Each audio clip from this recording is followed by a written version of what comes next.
Olá, bem-vindo. Você está acompanhando aqui na Record News e também no nosso Facebook, no YouTube e também no nosso portal, que é o r7.com, uma série de programas que nós chamamos de Ponto a Ponto da Reforma Trabalhista. Por que razão?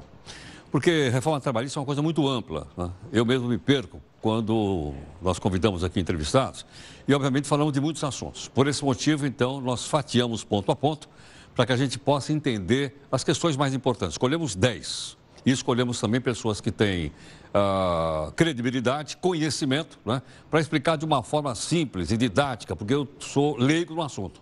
Então, é uma forma da gente aprender juntos. Vou apresentar os nossos 2 convidados de hoje. Aqui comigo, o Dr. Carlos Augusto Marcons de Oliveira Monteiro, advogado. Ele é mestre e doutor em Direito do Trabalho pela PUC e é professor da EPD.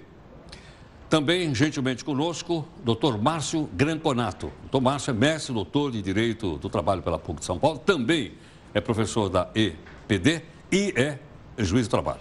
Obrigado pela participação, obrigado também, doutor. Obrigado pela gentileza. Bom, vamos então ao primeiro tema. Eu gostaria que vocês olhassem aqui. Roberto, vou mostrar então o nosso primeiro tema de conversa aqui hoje.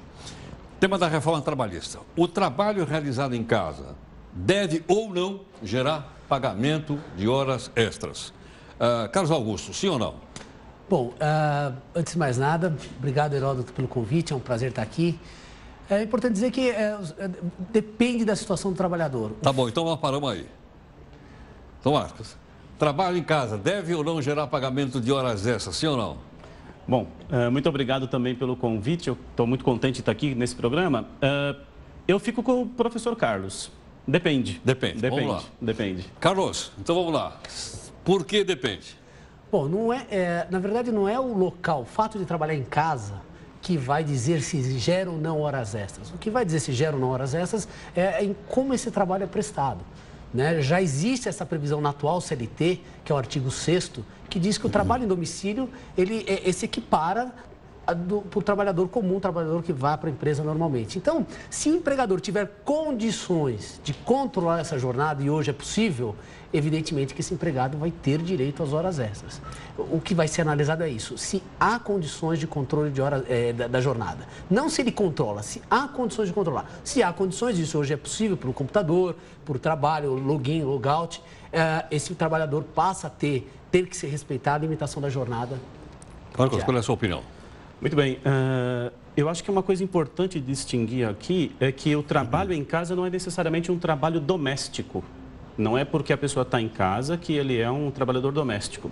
Eu posso ter uma empresa que coloca um grupo de trabalhadores para trabalhar em suas residências.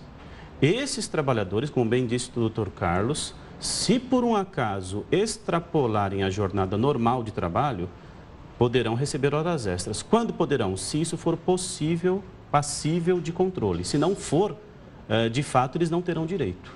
Há algumas atividades, como essas que o professor Carlos mencionou, que são realmente facilmente controláveis, mesmo sendo em casa o trabalho. Mas há outras que não. Há outras que o empregador não possui controle. Ele, às vezes, nem sabe quem exatamente está executando a tarefa. E aí, então, fica complicado falar em pagamento de horas extras. Agora, Carlos, e se o cidadão trabalha o dia inteiro numa determinada empresa, no escritório, numa fábrica e tal? E aí chega em casa, ele vai lá, abre o computador e começa a trabalhar de novo. Então eu pergunto, isso vale como hora extra, não vale? Como é que eu posso avaliar se ele realmente está trabalhando ou não? Aliás, isso é muito comum. Hoje, a grande maioria das ações trabalhistas, o pedido de horas extras vem embasado em e-mails. O sujeito junta lá e-mails, olha, eu falei com o empregador às 11 da noite, eu falei com o empregado às 10, com o empregado às 10, 11h30, meia-noite. Por WhatsApp, nós tivemos aí condenação do empregador que manda o WhatsApp no domingo, pedindo que o empregado faça alguma coisa. E a Justiça do Trabalho vem condenando, por quê? Porque é uma prova, não é uma prova cabal, é um indício de que ele tem trabalhado após o horário. Então, hoje, as empresas colocam um regulamento interno que o e-mail não pode ser enviado fora do horário. Se o empregado envia o e-mail fora de horário, cabe ao empregador chamar a atenção, adverti-lo de que não é admitido aqui trabalhar fora desse horário, porque realmente a ação vem e isso é uma prova, é uma boa prova, é um indício de que há esse trabalho. Claro que vai ser analisado. Agora, Marco, como é que a gente pode saber se a pessoa está agindo de boa fé ou de má fé? Ele chegar também em casa e começar a passar e-mails, né, para poder gerar esse passivo trabalhista. Pois é, uma coisa que é perigosa é a seguinte, o empregador disponibilizar, por exemplo, o uso da intranet ou do e-mail profissional fora do horário de trabalho. Então, o que algumas empresas têm feito? Elas têm limitado o acesso a e-mails profissionais, às redes de intranet das empresas, têm limitado ao local de trabalho e ao horário de trabalho. Essa é uma boa ferramenta para evitar esse tipo de problema. Agora, por outro lado, a gente tem que tomar cuidado com os tais microtempos. O direito do trabalho não se ocupa de microtempos. Como é que é? Microcentro? Microtempos. Significa? Significa assim, eu respondi uma mensagem pelo WhatsApp. Isso por si só não é capaz de gerar uma hora extra. Isso, por natureza, não tem efeito algum por direito do trabalho, exceto se for o caso de um empregado ter que ficar à disposição daquele empregador pelo WhatsApp. Aí sim eu posso falar num tempo mais expressivo, um tempo à disposição, com alguma expressão capaz de caracterizar hora extra. Se não, não. Agora, Carlos, vale para qualquer, vamos dizer, qualquer coisa remota? Eu falei e-mail, o Marcos lembrou do WhatsApp, podia ser o Snapchat, enfim, qualquer outro meio. Sim. Ele se equivale ou não? Sim, equivale. E é importante só pegar gancho na pergunta para o doutor Márcio, que se o empregado agir de má fé e mandar um e-mail de madrugada, mandar um e-mail às 11 horas da noite, bom, aí o empregador tem que utilizar o poder empregatício dele. Poder empregatício e imediatamente advertir. Agora, o que acontece? O empregador aceita isso durante muito tempo. Depois o empregado entra com a ação e aí vai, não, mas olha, eu nunca pedi ele fazer porque ele deseja. Não, existe o risco do negócio do empregador. O empregador, sabendo disso, ele tem que tomar imediatamente providência. Então, hoje é o assunto do dia, essa questão do trabalho à distância por meios utilizando a internet, o e-mail. E o que é muito comum é o home office, 1, 2 dias por semana, trabalha em casa e aí o empregador acha que por esse motivo deixa de ter direito às horas extras. E, na verdade, se torna um passivo lá na frente que vai ser, vai ter a condenação na Justiça do Trabalho. Agora, Marcos, é possível organizar o trabalho remotamente? Para que as pessoas trabalhem fora do escritório, fora da fábrica, fora do local onde necessário se produz bens ou serviços? Sim, é possível. É possível, não é uma coisa tão nova. É nova quando nós assimilamos o trabalho distante do centro lá de comando da empresa. Quando nós assimilamos isso com o teletrabalho, com tecnologias da informação, nós pensamos que isso é algo novo, mas isso não é algo novo, isso é algo antigo. Eu me recordo de exemplos antigos que eu presenciei em audiência de, por exemplo, trabalhadores que montavam chinelo em casa. Então, pegava a sola, ia correr e montavam em casa. Aquilo era um trabalho remoto, um trabalho à distância, um trabalho que poderia gerar horas extras ou não, dependendo da produtividade exigida. Então, eu penso que sim, é possível, é viável, traz muitas vantagens, ainda mais numa capital como São Paulo, por exemplo, onde tem muito trânsito, o deslocamento muitas vezes da periferia para o centro é muito grande em questão de tempo, demanda um tempo extenso. Então, é possível, é conveniente, é bom para o trabalhador muitas vezes, de modo que é recomendável que se tenha, mas também é recomendável que haja alguma regulamentação mais específica, coisa que nós não temos hoje, e também maior proteção para esse trabalhador. E mais do que isso, é uma tendência hoje. Hoje é uma tendência o home office.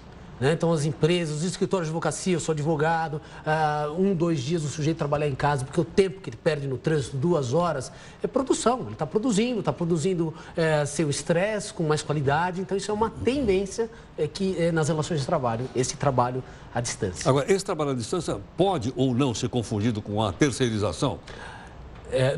Não, são coisas distintas. São coisas distintas. Mesmo que seja realizada à distância? Não, porque eu posso ter uma terceirização à distância, posso ter um empregado à distância. O que vai dizer é se eu reconheço ou não o vínculo empregatício. As pessoas confundem muito isso e acham que o fato de estar à distância ou o fato da lei da terceirização ter saído permite que eu possa fazer uma pejotização de todo mundo. Não, você tem o seu empregado, ele é registrado, só que ele trabalha à distância. O poder empregatício permanece com um controle um pouco diferenciado, um controle online, um controle um pouco não tão tradicional, mas são coisas distintas. Marcos. O que acontece com o trabalho à distância não é a perda da subordinação do poder de comando. Isso permanece.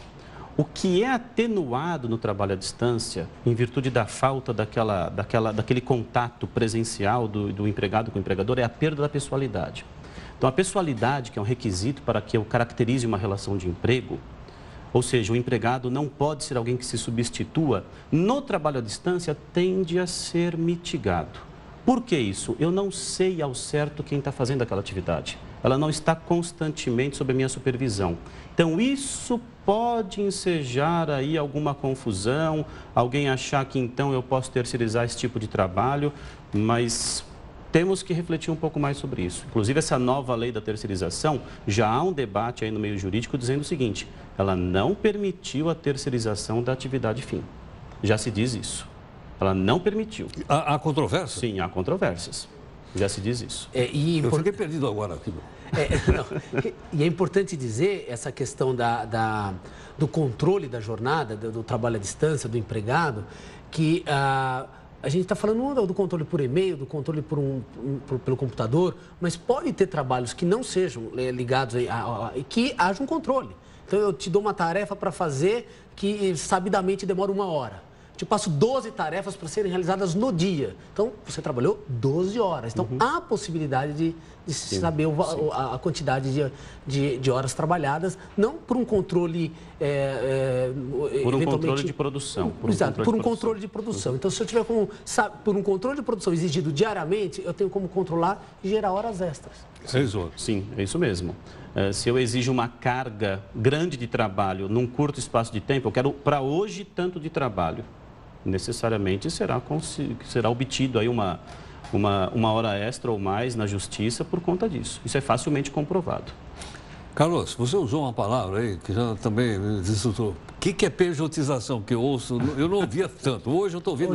Explica para nós aqui o que é pejotização. Bom, pejotização é um nome criado, um nome utilizado no seu trabalho para aqueles empregados que deixaram de ser empregados para ser PJ, passaram a ser pessoa jurídica. Então, ao invés de contratar como CLT, o empregador ou tomador de serviços exige que aquele empregado abra uma empresa, ou seja, uma PJ, e aí no mundo jurídico, dentro do fórum, se fala que aquilo é um PJ, pejotização. Então, a pejotização virou um fenômeno. Todos os empregados foram transformados em PJ para evitar, evidentemente, pagar os encargos trabalhistas. Isso é muito comum quando o empregado começa a ganhar muito.